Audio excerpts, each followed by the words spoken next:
Vous êtes en responsabilité d'une personne en situation de handicap qui perçoit des aides sociales. Vous vous demandez quelles sont les conditions d'octroi et vous avez entendu parler que certaines d'entre elles étaient récupérables. Je suis Catherine Paris, conseil en gestion de patrimoine pour une gestion prudente, diligente et avisée du patrimoine financier des personnes protégées. Ces aides sociales, elles sont octroyées par 3 organismes. La CAF, Caisse d'allocation familiale pour l'allocation adulte handicapé, les conseils généraux pour les prestations compensatoires du handicap, pour les aides à domicile, pour les aides à l'hébergement, et enfin, les CRAM, pour ce qui est de l'allocation supplémentaire d'invalidité.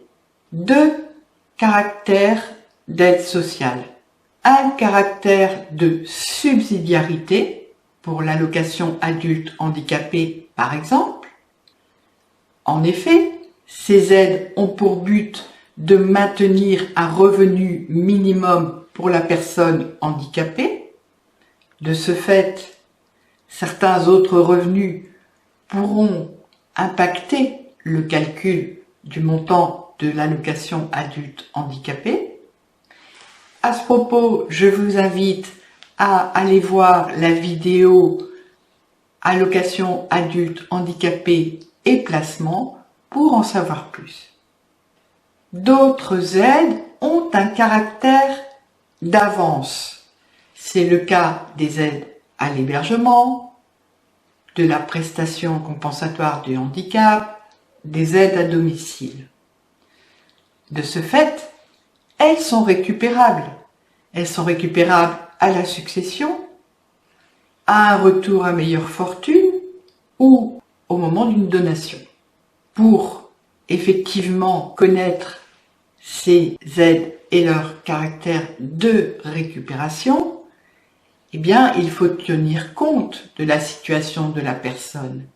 En situation de handicap, les aides sont rarement récupérables. Il y a une exception où par contre les aides sont récupérables dès le premier euro, c'est quand la personne qui a bénéficié de ces aides à l'hébergement, par exemple, eh bien, n'a pas d'héritier en ligne directe, ni parents, ni conjoint, ni enfant. Vous souhaitez en savoir davantage?